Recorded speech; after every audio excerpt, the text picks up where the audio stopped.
Hey, Three Crosses family, and welcome back to the podcast. My name is Pastor AJ. I oversee life groups and discipleship.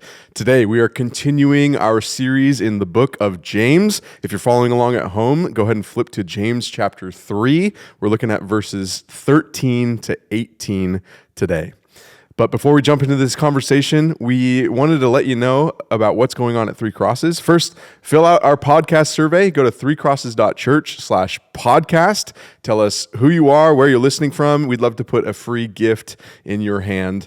At the same time, we'd love for you to keep an eye out on Easter. Easter weekend is coming up, so invite a friend. We got Saturday services this year. We have Sunday services. We'd love to see you there. You can log on to threecrosses.church, our main website, to find out more information about service times. But we have an awesome conversation today about the topic of wisdom.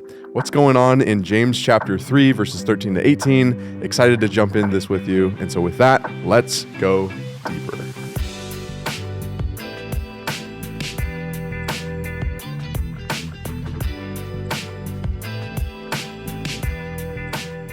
Well, joining us on the couch. Yay! Pattie Krohn. Pattie, welcome. Yeah, thank you. We've been sharing an office for a couple of years now, and so I'm really excited. Every time you're on, bringing our office conversations into this room. It's the best. So that everybody can hear. We love sharing the wealth. Come visit us anytime, and you can hear us continue. Yeah. It's a lot of fun. It is so fun. I'm really excited to get into this. We got 5 verses, but man, these verses are packed. I feel like I say that every time, but I've been really struck by these ones because there's just so much good stuff in there. So really excited to get into it. James 3, 13 to 18. Just want to jump right into the first question here to kick us off. It says, "Who is wise and understanding among you?" Great question to ask. Who is wise and understanding among you? I think I'm still trying to figure that one out. But first question I always ask, context question. It seems like James has a very specific question in mind here, looking for people who are wise and understanding. So help us orient ourselves, especially as we jump into the latter half of James chapter 3. What kind of context clues are out there in James that are going to help us understand why he's asking this question? Well, it seems like all that James has been writing about really hinges on wisdom, but very specifically, trials and temptation and all of that requires wisdom, right? But what's really fascinating to me is how it kind of links the tongue and quarrels and fights among you. Who can tame the tongue? Why are there quarrels and fights among you? And as Austin taught last week, the tongue conversation kind of almost lands hopeless. But I don't think it is hopeless. I think that's what James is saying. Who is wise among you? That's the hope. We to be able to choose the path of a tongue that gives life versus a tongue that gives death. To be able to identify why the quarrels and fights are among us. We need wisdom. Of course, we don't choose wisdom naturally. You know, as James talks about the importance of the truth planted in us that is able to save us. So nobody chooses to use the tongue well. Nobody chooses to not have arguments with others. But it requires wisdom from above to be able to hinge those. So I think it's really significant. And it's often the question we don't ask. We'll just try hard, do good, be wise in our own eyes. I'll do it better next time. Instead of seeking out somebody who is wiser than us, who has that beautiful life James is going to talk about, to say, am I using my tongue well? What he talks about, why would you be teachers? Not many of you should be teachers. Am having other people reflect back to us?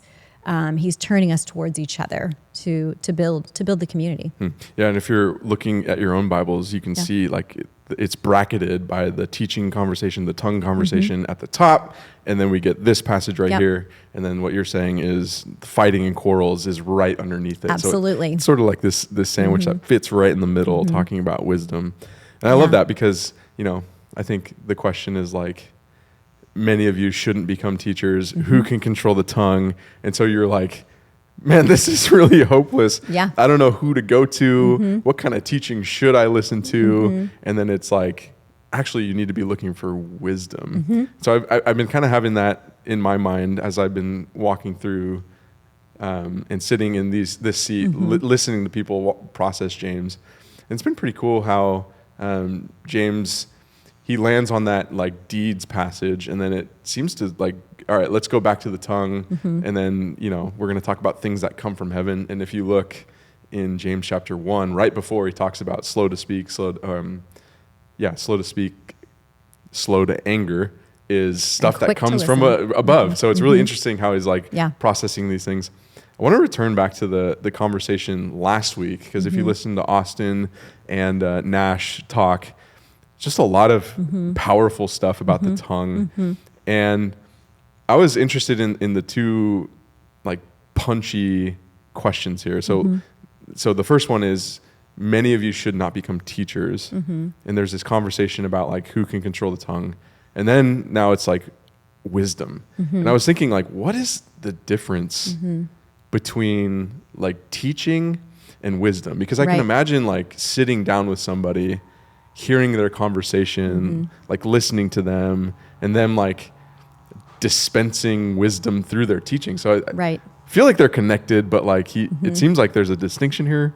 What do you think? Absolutely. Yeah. And I think this does go back to the Sermon on the Mount. We've said that a lot, that James is soaked in the words of Jesus, of course, and the Old Testament idea of wisdom, shalom, that we see throughout Proverbs. And what we're warned about often is that false teachers can say the right things, that we want to check the fruit of their life. And so James is talking to believers here, and he's talking about those of us among us. I really wonder, to contextualize for us, he's emphasizing that the test of a teacher isn't charisma. It isn't skills in rhetoric that was very popular in James' day. But the test of a real teacher is actually, does their teaching bring people to Jesus, bring people to each other? That's wisdom. Wisdom is shalom. Wisdom is well-being. Wisdom is being united. Is so connected to peace for James. It's being united with God and with one another. So we don't just want somebody who's good or even accurate theologically and has sound doctrine. We want to listen to teachers who can use that word to bring people together and bring people to Jesus. So therefore, you start to think about, well, there are people who teach, and their goal isn't to love people and to bring people to each other and to the Lord. It's to get people to love them, right? That's the trap of the teacher. And it's a trap for all of us. And it's something that I have to constantly evaluate myself. Is my goal in teaching this word, is it wise? Is it wanting to bring people to closer to Christ and trust in him? Is it wanting to reconcile relationships? Is it taking things that are opposed, that shouldn't be opposed, and bringing them together? Or is it wanting people to admire me and like me? That goes into the selfish ambition. Am I trying to be a better teacher than so-and-so? I get to follow Austin Payne. That's a lot of fun. He's such a good communicator, but that could feed envy and selfish ambition. But if my focus when I teach is one eye on Scripture, one eye on people, loving God and loving my neighbor, then I'm going to be open to the wisdom from above that would be true teaching. So I would guess that James would say that teaching without wisdom is not the spiritual gift of teaching. It is communication. It's rhetoric. It's what we had we've had throughout history, people who can argue well or who can be convincing or persuasive. But there's something supernatural with wisdom in its effect, and its effect in the beautiful life of the communicator and bringing a beautiful life to those who are listening. Yeah, and I think the last time we were in this room, we talked about false teachers. Yeah. And it was how Jesus constantly pointed to their fruit of their lives. He didn't say like, test their doctrine, which doctrine is great. Like doctrine is really important. Got to start there. Which is why we're here. Absolutely. But testing their fruit, it's really interesting. And I pulled another passage from 1 Timothy because I feel like in Paul's letters to Timothy, especially, like he's really concerned about false doctrine. And if you look at 1 Timothy chapter 1, it talks about like charging certain persons not to teach any different doctrine, nor devoting themselves to myths, endless genealogies, which promote speculations rather than the stewardship from God that is by faith. And you would figure he would say like the aim is making sure you're aligned with gospel doctrine, making sure you're that. He says in verse 5, the aim of our charge is love that issues from a pure heart and a good conscience and a sincere faith, which is super interesting. It's so interesting. It makes me think of, and I've been thinking a lot about this with prepping and sitting in this passage. I think it was St. Augustine that said, any teaching that does not fan our affection for God and our neighbor has a wrong interpretation of Scripture. Isn't that interesting? Wow. It's really powerful. Like if your teaching is not creating an awe, a worship of God and a love for neighbor, then you've probably interpreted the passage wrongly. And you're not teaching it in the way of wisdom. Wow. I mean, so that's really church powerful. Fathers, man.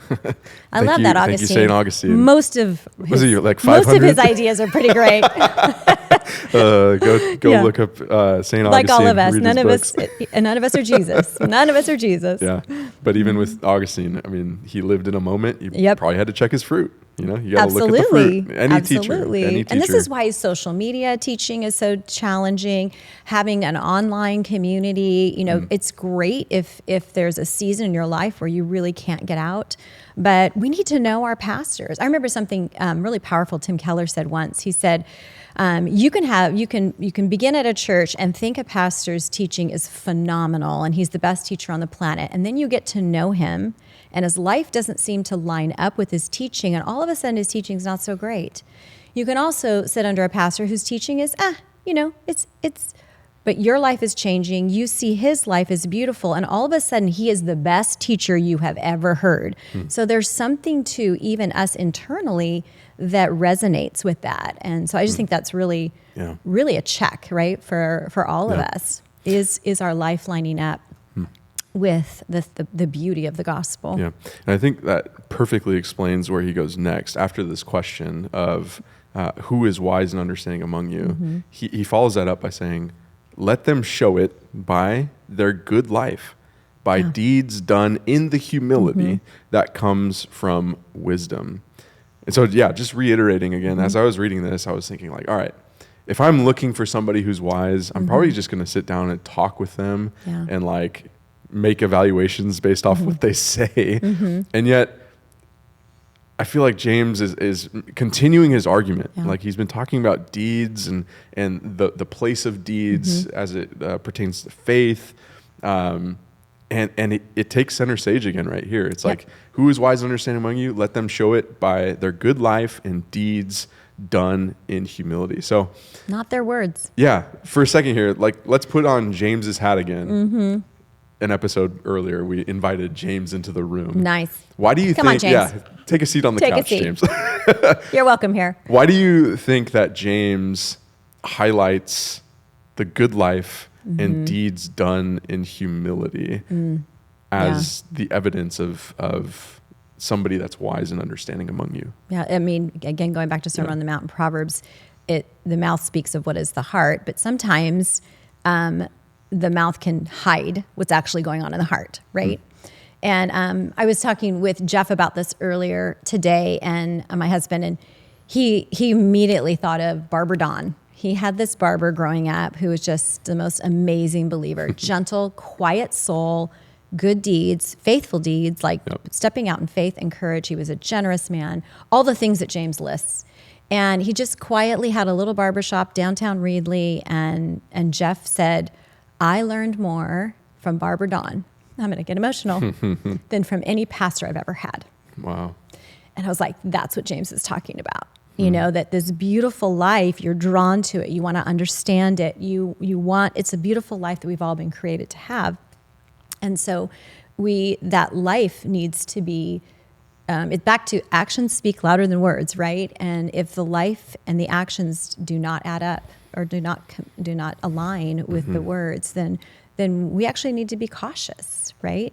So I think it's really stunning. And I think that was the thing that blew me away the most when I started studying this. I really did expect there to be more conversation about accurate doctrine. And I don't think James is dismissing it, but the way that he emphasizes beauty and beautiful life and even righteousness is meaning right relationships, bringing people together. So his whole emphasis is peace And peace comes from beauty, a beautiful life. The peace that we all long for is the good life, right? We say we want the good life, but really what we want is peace. So I think it's beautiful. It's super encouraging. I think what I said in the message is wisdom is not merely what we say and do, but it's why we say what we say and why we do what we do, or how we say what we say and why we do what we do. And I do think that connects to the faith and works conversation too, because we can do good deeds, but they're not done in humility. They're done in selfish ambition, right? And that's what I kind of shared about my adoption journey. So it needs to be good deeds done in humility that comes from the wisdom from above. So that even connects, I think, faith and works, right? Don't you think see that connection? So now my works are completely connected to my relationship with the Lord. They're not just about me. Yeah, and I was thinking, I mean, we had a discussion off air about the connection between the tongue here as well.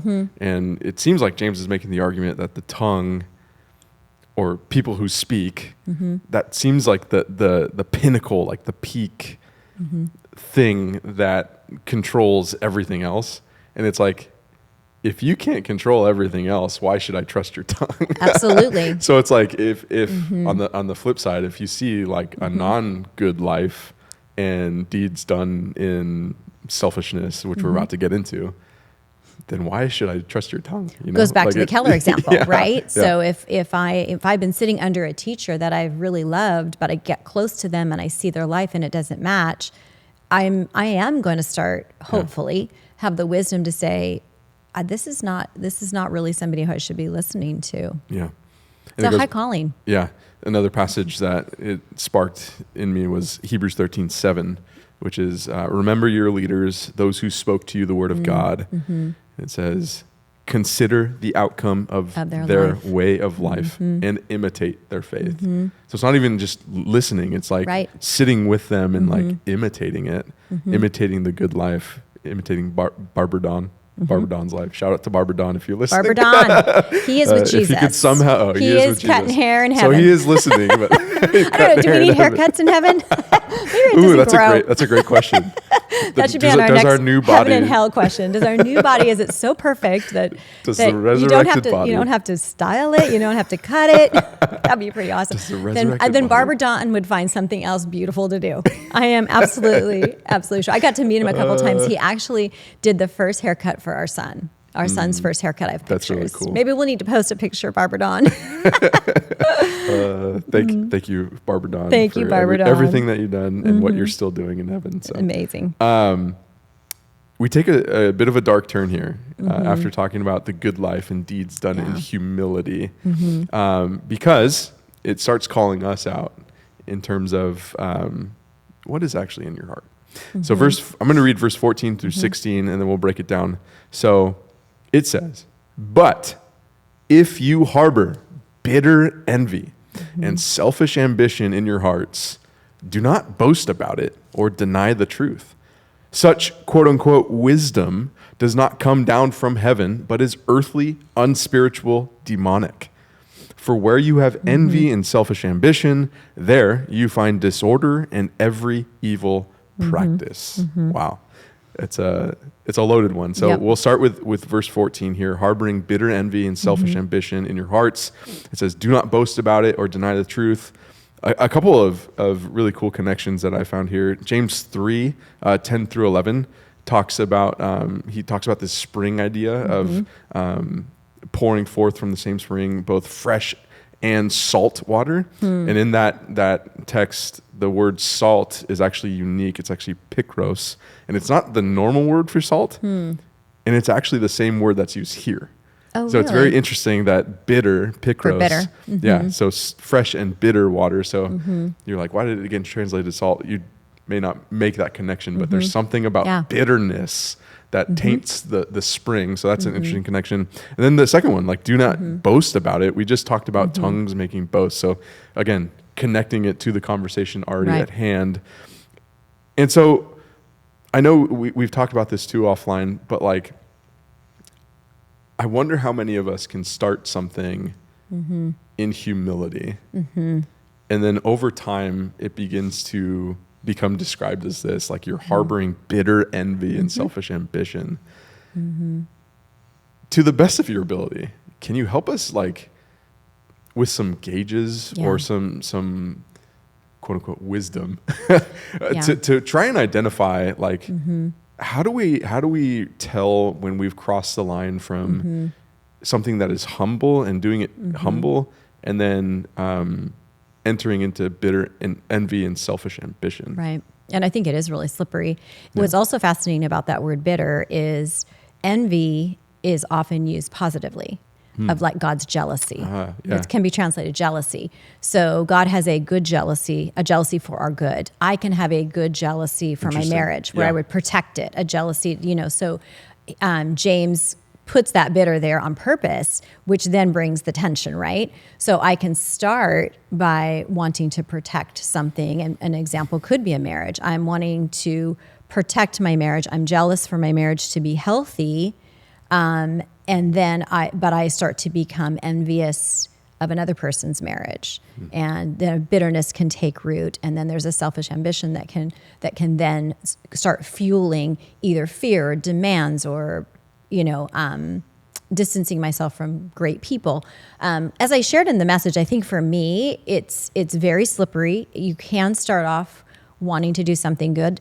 A teacher of the word, it can get corrupted so fast. And we've seen that. We've seen multiple men and women who began with a healthy, godly sort of ambition. Paul says to desire the good gifts, the word gifts, who start off really wanting to love God and love people with the word of God. And then it slips into comparison and you're in it for you and the accolade.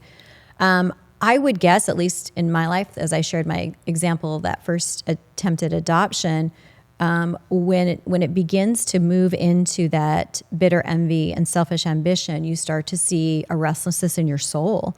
Your soul is no longer at peace. It's anxious.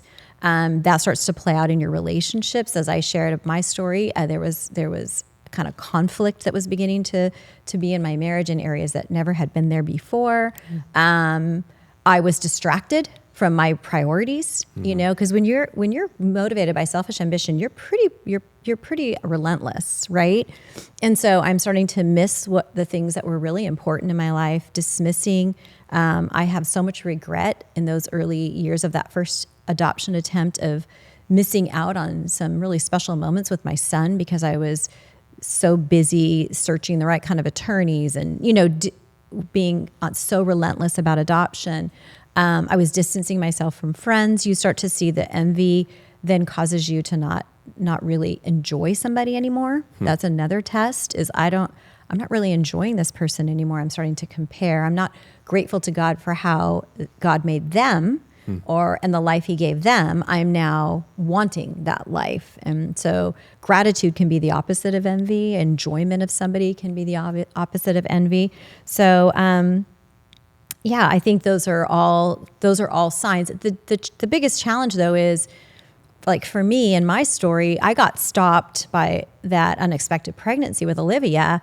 I don't know if I would have been stopped any other way, and I don't know that anybody was really speaking into it.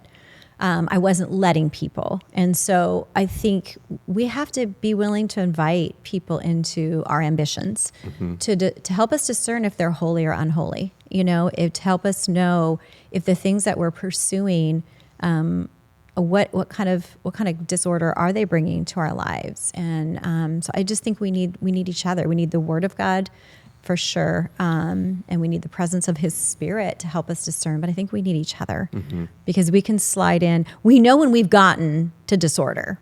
You can see it. But when that moment that you just asked about, when that moment where it starts to flip, we need to have people so close to us that they can see that shift. Does that make sense? Yeah.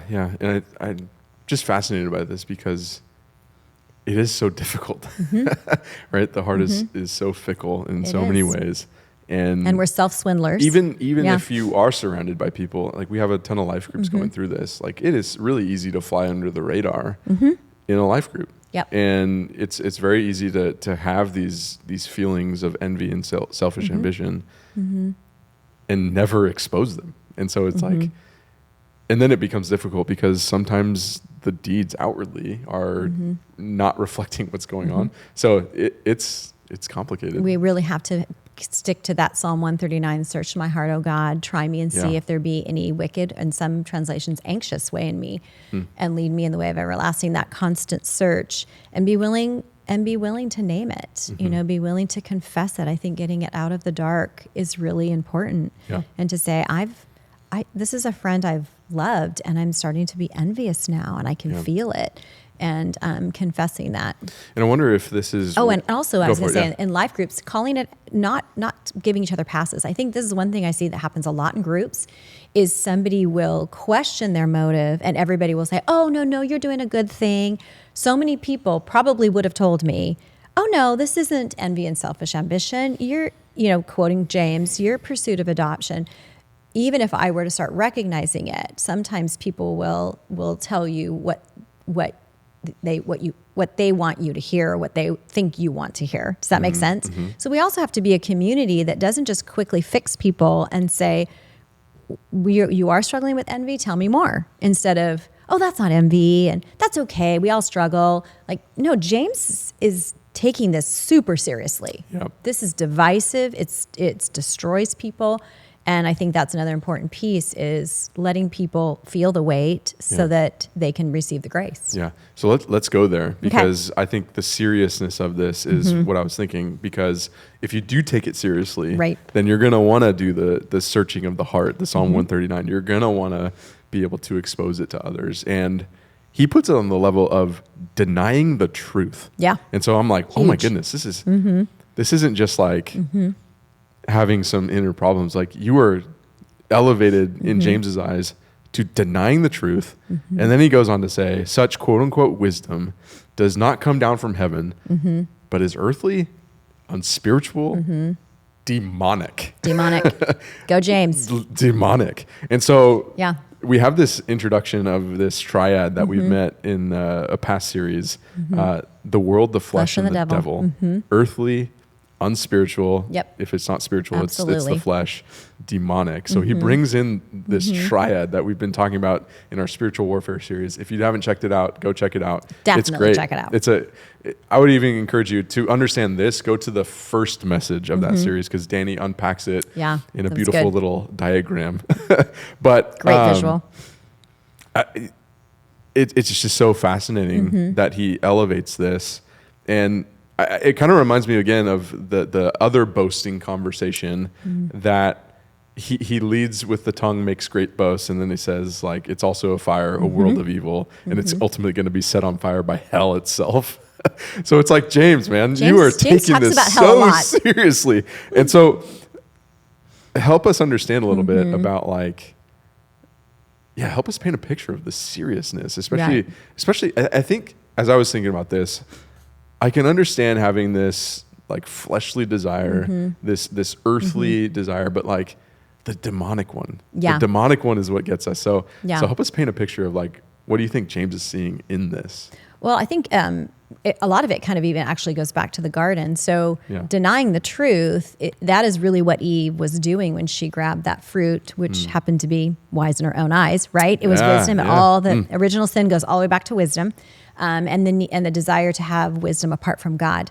So you're denying the truth, earthly wisdom, that you really can't chart your own course in this life, that you cannot be your own savior. You're denying the truth that you are dependent on a holy God for this good life we all desire.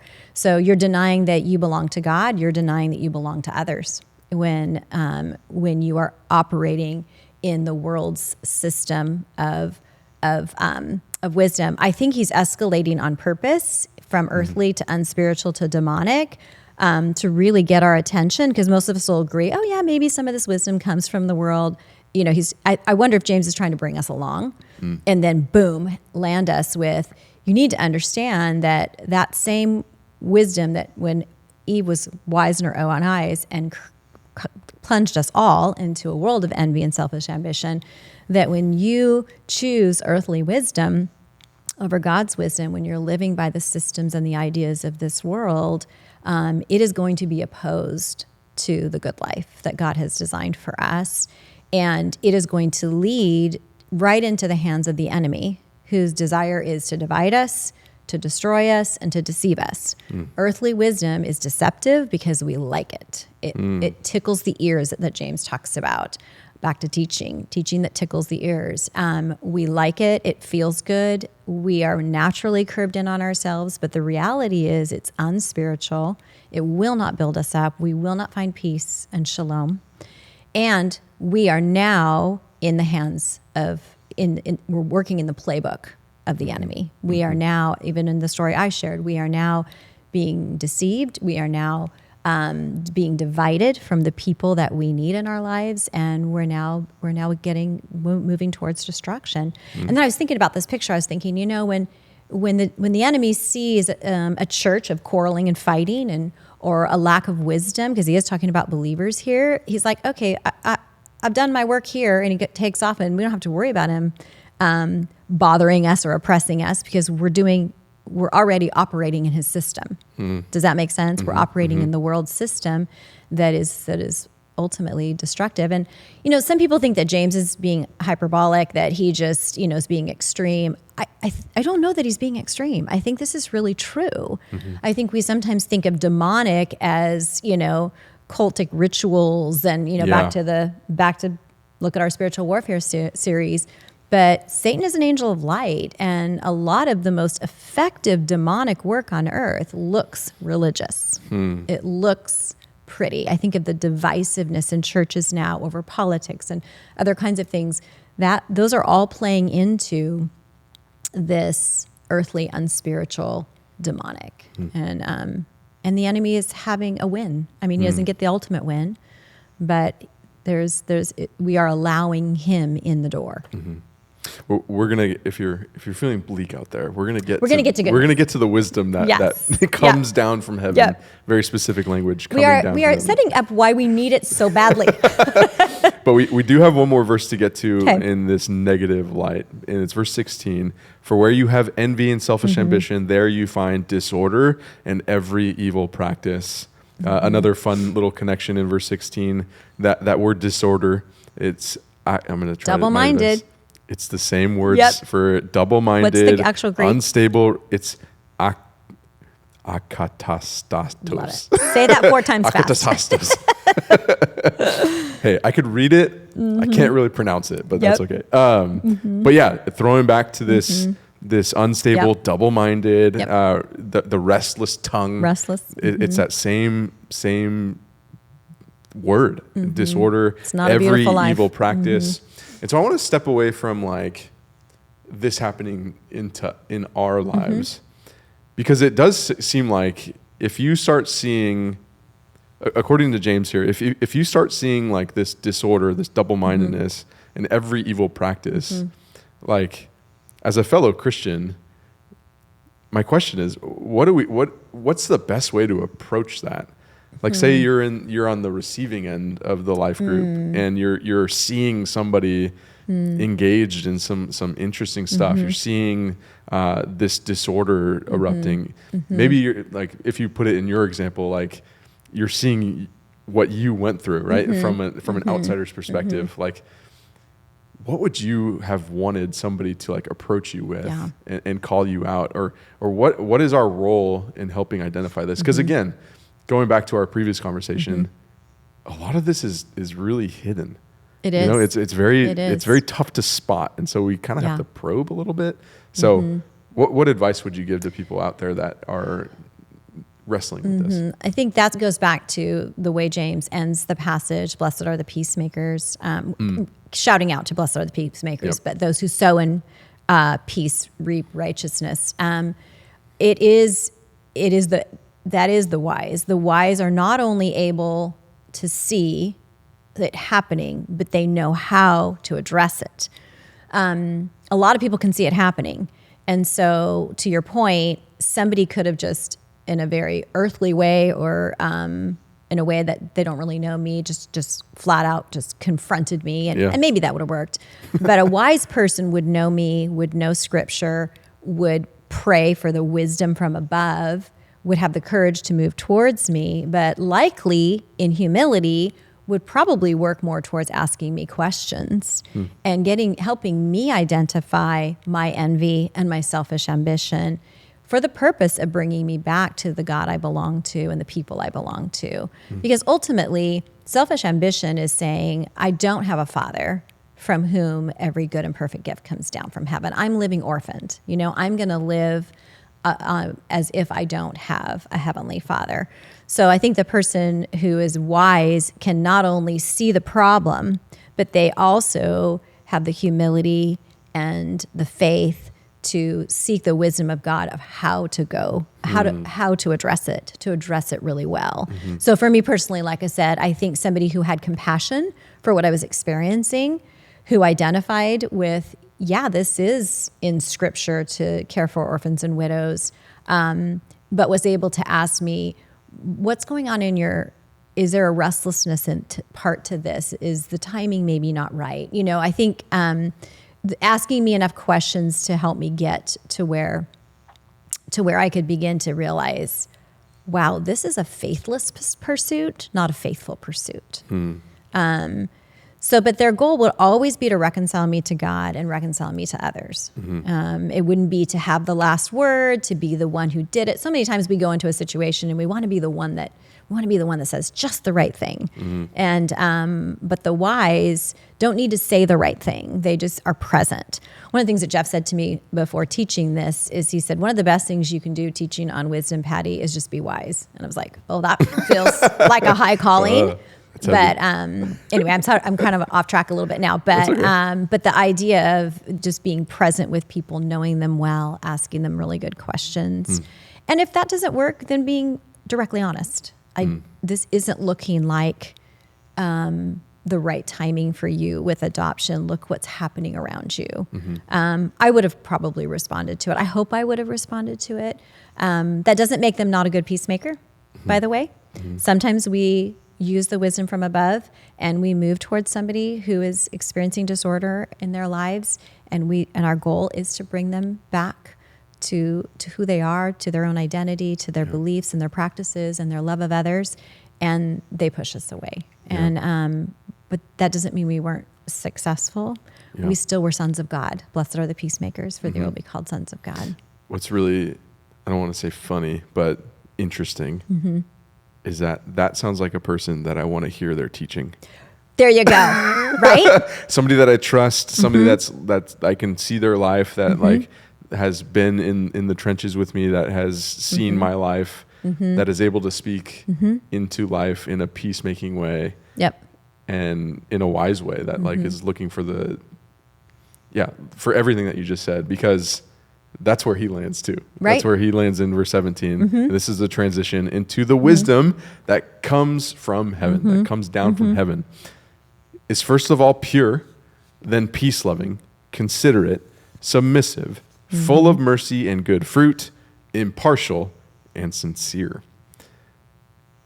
There's not that many lists. That's a big list. It's a big list. It is a big list. And so no wonder he asked, who is wise among you? Nobody. If you don't have any of these things, then you gotta have them all. Maybe you get to have a majority, right, at least you have 60%. 2 of the 7, I think. I couldn't help but think of the fruit of the Spirit here. For sure. Just like, this feels like a landing spot, just laying it all out there. And the other lists that come to mind are the lists of like, when you've been transformed, you put off all these deeds, you put on all this, these positive things, attributes. And so, it's just a really interesting list. And I know we didn't have time on the sermon to like unpack each one. So let's just rapid fire each one and just kind of get your thoughts on why you think they're there. And so what I'm going to do, I've been making a lot of connections in this podcast episode. Show us your connections. So I'm going to just try my best to like try to get into James' shoes, and then I'll throw the ball back to you and give you a thought. So let's start with first of all pure. So I thought the interesting phrase with this one was like the first of all. Like he wants to put pure there first. And I think this is maybe a throwback to James 1, where he says, religion that is pure and undefiled before God the Father is this: to visit orphans and widows in their affliction, and to keep oneself unstained from the world. So there's a specific call out to purity. Why do you think pure is right there? because everything flows out of it. This is Everything like flows a out of it. blamelessness, an innocence, and really, otherwise everything else could be duplicitous, right? I see. You could be Yeah. full of mercy, but who knows? You know, you could be considerate to others. You could be peace loving, but what's in it for you? Pure has to be first. It has to be, back to what Austin spoke on last week, the source. And it really is a foundation by which everything else builds. And by again, if you pure- take it out, you're in trouble. Yeah, by pure, we're meaning like, I think of water, honestly. Like I'm thinking of like nothing has contaminated it. So is that what we're sort of saying? Like, Well, I think when you get into innocent and blamelessness, obviously none of us are. So that becomes a problem. Right. But when I think of blamelessness, which is a good translation of this too, I think of like Zachariah and Elizabeth were called blameless. And I remember doing a deeper dive as you look at blameless throughout Scripture. And it doesn't mean that you're perfect, but it means that you're always keeping a short account. You're back to humility. You're always checking your own motives. You're seeking forgiveness as fast as you realize you've done anything wrong. Like blessed are the pure in heart, for they shall see God. You are purely wanting to be God's and be other people, be there for others. Does that make sense? Yeah. So it's really a position and an orientation that from which everything else has to. Because again, if there's impurity in there, which there's always going to be, so we're just watching it, confessing it, shifting, pivoting. If there's an impurity there, it's gonna taint the rest. Then that's when the envy can start creeping in from a good kind to a bad kind. yeah. Does that make sense? Kind of reminds me of Austin's conversation last week of like, you need a new source, like going to the very source of it, because then when it starts to flow out into things, it could carry that contamination down, Exactly. downstream. So let's So we're go asking to ourselves, so back to that question about when I go to a friend that I see that there's disorder in their life, is my motive pure? Am I doing this purely, to keep using the word in different contexts? Am I purely going because I really want to see them have that good life, and it doesn't matter what it costs me. That's the blamelessness. Yeah. Then Okay. peace loving. Love this one. Then peace Probably loving. my fave. I think the thing that stood out for me was the peace loving aspect. Like it's not even like the peaceful. It's just like you love peace. Love like peace. the desire of your heart, to use James's phrase in James chapter 1 verse 13 to 14. The desire of your heart isn't dragging you away by your own evil desires and enticing you. It is loving peace. It's loving peace. Why do you think that's there? I think this goes back to the question of not many of you should choose to be teachers or should desire to be teachers. I wonder if a good test of a teacher, the good life of a teacher, is they are absolutely addicted to seeing people reconciled to God and reconciled to others. Wow. That's their high. You know, if a teaching message, if I teach something, whether it's in a care context or a Sunday morning, if I teach something and someone says to me, that has undone a lie that has been separating me from God. And I feel closer to God now after hearing that. Or I'm going to go make something right with somebody, or I'm going to forgive somebody, or I'm going to receive somebody's forgiveness, that should mean 1,000 times more than wow, that message was really captivating. I took so many notes. You know, I think that goes to what James is saying. You know, is what we communicate, how we live, is the most important thing in our life. Is seeing shalom, which is a well-being with God and a well-being with others and a well-being with creation. And so when anything can bring shalom, we love it. That's the wisdom from above. I love it. The shalom high. We have a shalom high. That is fascinating. That is a shalom high. I don't think I've ever heard of that, but I have now. You heard it here first. I love that. I think we should make a T-shirt of it. I think we should. Peace loving, i.e. shalom high. I'm high on shalom. Oh man, I don't need CBD. I've got shalom. Yeah, it's just so fascinating. You know, like peace loving, like peace loving. I think that was. I think it's beautiful. It's a really convicting conversation. It is. Like, do I crave to see shalom between God and others? Like, Yeah, that's a really convicting conversation. Especially, I think we can experience that as a parent. We as parents, we're constantly wanting our kids to well-being, and we love their well-being. But if we could put that in the spiritual realm and put that with all of the people we're with, so we can tap into that actual drive. It's there, right? There's something we love about our kids being in a sense of well-being. But if that well-being is really connected to connected to the Father and each other. Yeah. So we've hit the source, the pure source, the peace-loving drive, desire. We next go to consider it. Consider it. I was thinking of, considerate person is probably slow to speak and slow to become angry and quick to listen. So what do you make of considerate right after this desire of peace-loving? I wonder if it's so easily persuaded is what comes to mind, but I also wonder if in that example I gave earlier, that if somebody comes to me and is addressing the disorder in my life and asking good questions to help me get to envy, they're teachable. They're willing to listen to me, and maybe they're wrong. Maybe my ambition was pure. Like, they can look on the outside. So I think considerate is to pause, to keep asking questions, to be shifted because you've gotten new information. And so your wisdom is organic. It's not like one decision, that wisdom from above. Oh, I see this, I'm going to do this. I'm moving this direction, but I'm willing to yield. I'm willing to be wrong. Back to humility. So consider it. Yeah. Going back to that even conversation of check my heart. Yep. Like somebody that's willing to step into that posture frequently, like considering what people are saying. And because I could see how like the pure and peace loving could easily cross that line into from humility to ambition and envy. And I want peace loving more. I want peace for you more than you want it for yourself, even, and forcing people into a false peace. Yeah. So that considerate is there as like a check mark.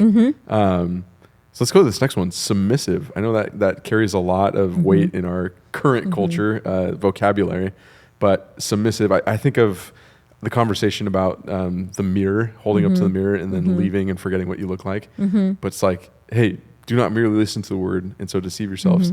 Do what it says. Like submit to it, submit to what it says. So I also looked at this word in different translations and there was like 5 different words for this word. It was very hard to translate, very unique word. So could you help us out? And gentleness was one of them, wasn't it? I think so. Gentleness so was a big part. Yeah. I really liked the translation that went after gentleness. I thought that was really interesting. Right. I think considerate and submissive is almost doubling down. I think there's a lot of connection there. Okay. Willing to be wrong, willing to yield, and then it's that back to that meekness, strength under control. So it's okay. I'm seeing something new. I'm learning something new, and I'm willing to move in that direction. So I think the two are pretty connected, and James is just doubling down on the importance. Yeah, I'm loving how this is like painting a picture of something like. It's really quite something. You could have pure. You could have a source that's pure.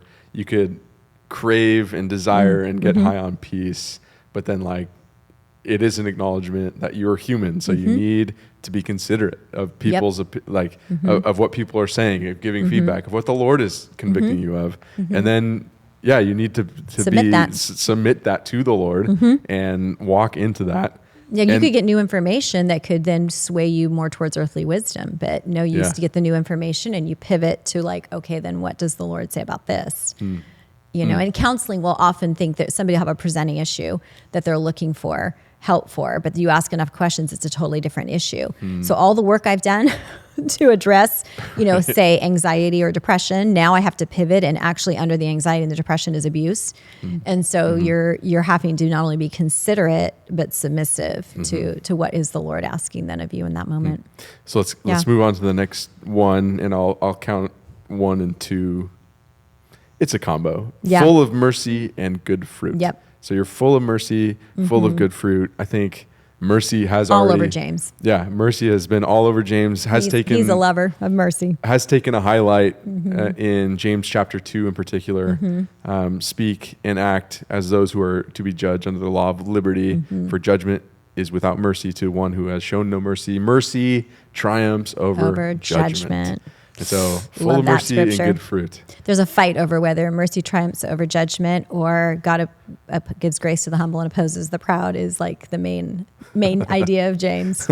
I don't know. I love his mercy. Yeah. Yeah, so I do think you're right to lump them together. So mercy is now I'm going to do something. The pure, peace-loving, considerate, submissive.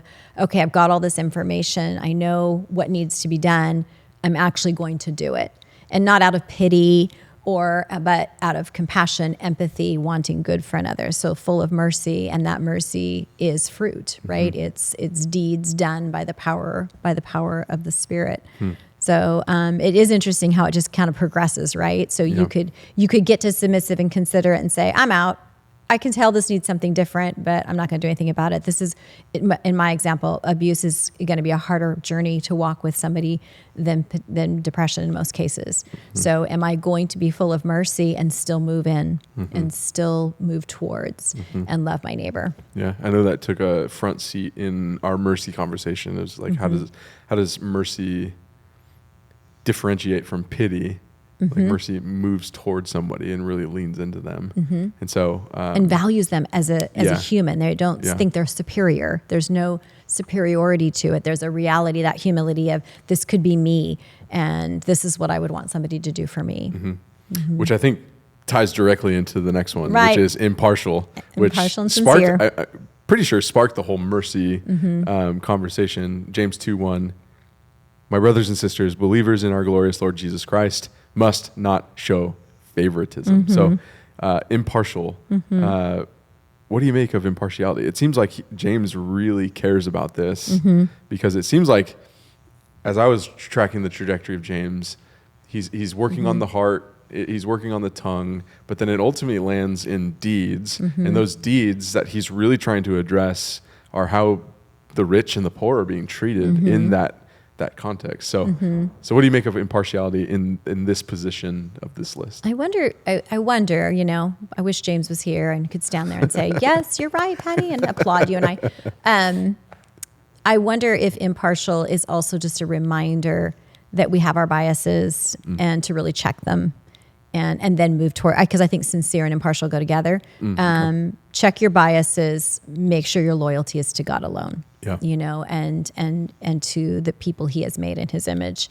And those two, so without pretense, without hypocrisy, without bias, without superiority.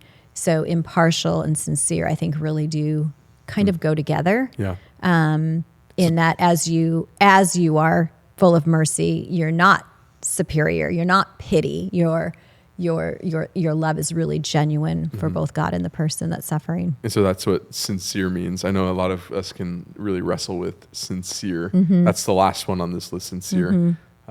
Literally without show or pretense. It gets translated a lot in other scriptures as genuine.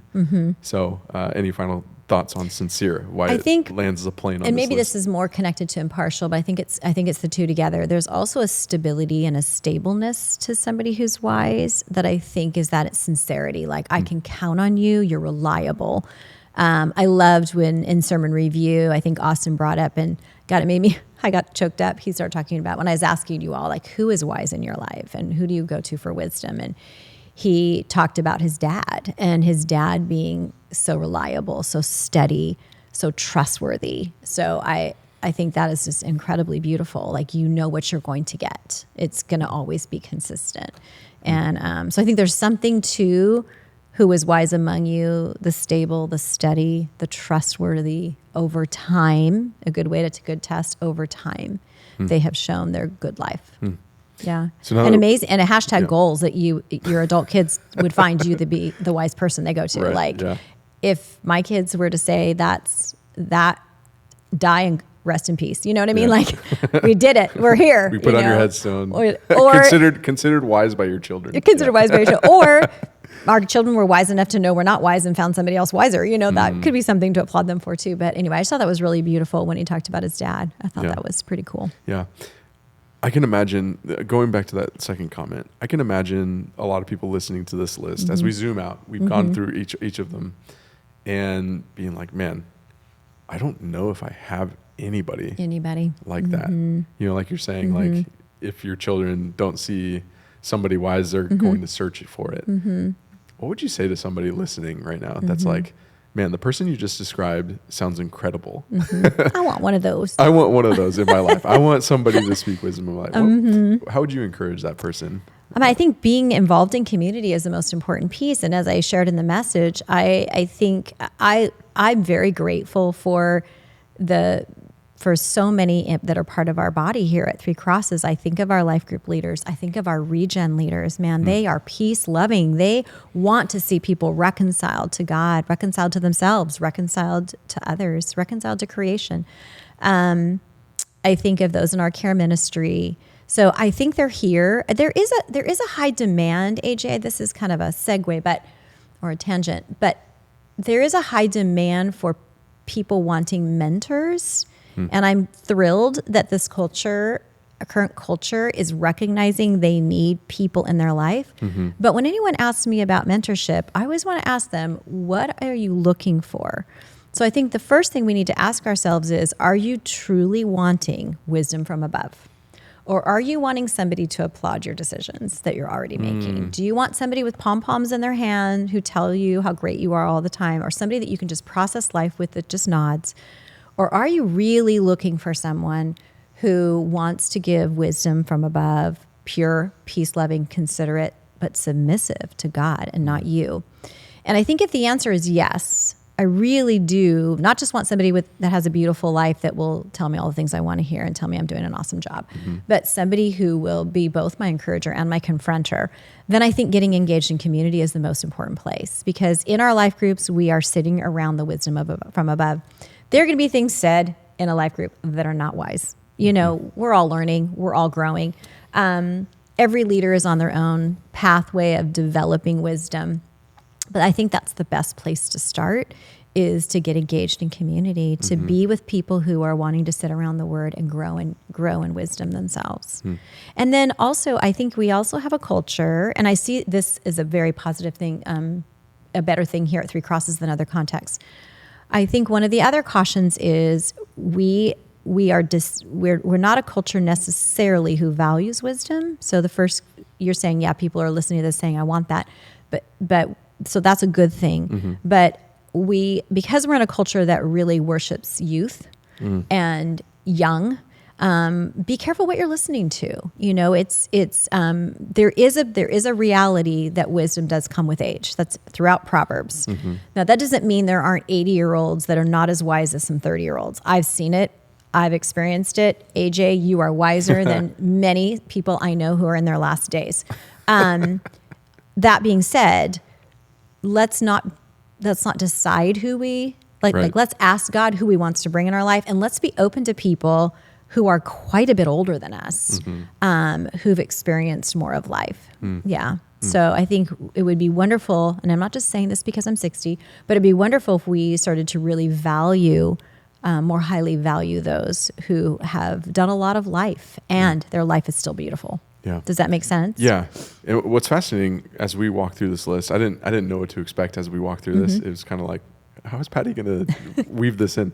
But just the humble trajectory, right? Like having a pure source, loving peace, having this desire, but willing to check their hearts, willing to submit to what the word is convicting them of, and then acting on that, like full of mercy, checking their biases, striving for impartiality. Like that to me just sounds like so humble. And like you're saying, I feel like whenever I've been like in a mentoring setting, I've always kind of walked in, and this could be like a cultural thing, this could be an AJ thing, I don't know. But I've walked in looking for maybe answers to like my problems, or like you're saying, like affirmations of, I think you should do this. Like I'm wise, like I've been around the block, I know what's going on. But like, I feel like that's just been flipped on its head in so many ways of like, actually mentoring relationships, you just like continue to learn from each other as you take this posture of humbly accepting the word and submitting to the word implanted in you, and constantly refining yourself. So I don't know, there's something like, this whole passage is just like upside down for me. You Well, know? I think it makes me think of Paul saying, imitate me as I imitate Christ. Are Right. we looking for the wise among us as people whose lives we want to emulate? Yeah. Or are we looking for people who want them to just speak into our lives? And I think there's a difference. And often then we're also looking for, back to the teaching piece, we're looking for the charismatic, we're looking for the person who speaks well and seems to have a ton of knowledge. And not that those aren't important, but we really need to be looking at their life. And so I've loved it when I've mentored women. I wish I could have been mentored by somebody. It's a long story, but there weren't a lot of mentors in my life. I couldn't find them. Sure. So I found them in books. I found them in biographies. I found them in scripture. But the women that I've mentored, the ones that I've said yes to are the ones that said, I just want to watch what you do and hang out. They didn't, you know what I mean? I want to watch how you handle when your kids are fighting. I want to watch how you handle, a conflict with a parent. If you'll let me in, I just want to watch versus will you keep telling me what to do? Does that make sense? Yeah. Because I think then that's a different posture of I want to grow. That's a humble posture on their part. Yeah. Right. And I think this is why we call them life groups too. Like you might notice in life groups, it's not like theological exploration night. It's like, hey, we have going deeper for that. we do. We have going deeper. deeper. We got resources. We got daily devotionals. We got everything. There's so much out there. But it's night to share life. It's and to this share is life. why. Like we want to have wisdom dispensed in these by showcasing how people handle life. And you walk with somebody long enough, even though it's one day a week, you walk with somebody long enough, you'll get to witness them walk through a very particular situation. And in that you are experiencing the wisdom of from above. Absolutely. And I think that's a pretty cool opportunity to be a part of a life group. So we could be here all day. I know. But We've had so much fun. We do have one more verse to get to. Oh, and no. It's this final verse 18. The proverb.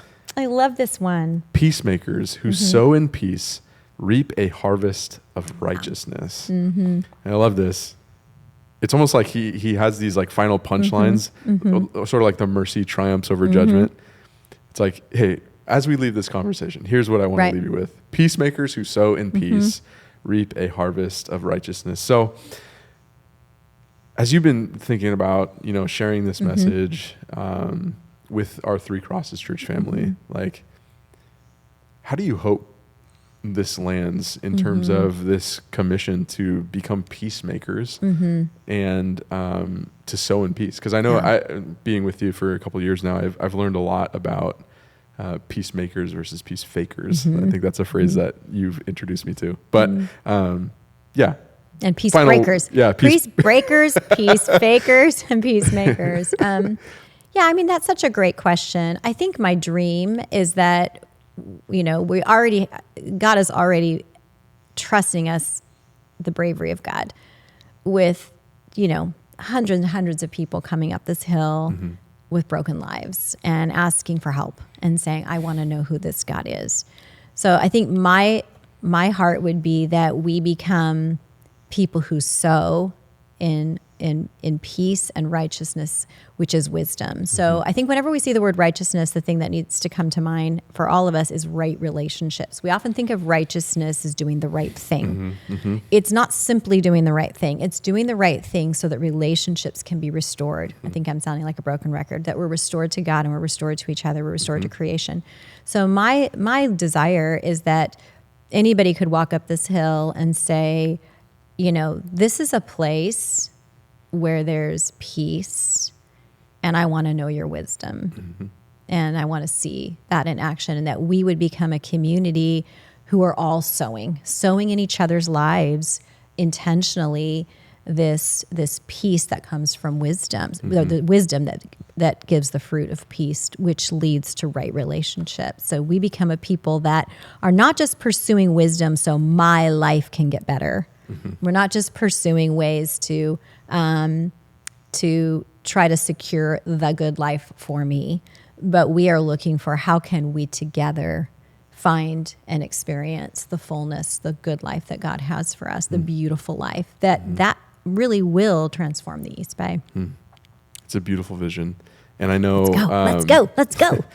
I know one of the things that is such a reality is the amount of brokenness. I think one of the feedbacks I've been getting from the James series is how vulnerable people have been, but also how broken people's lives are. Yeah.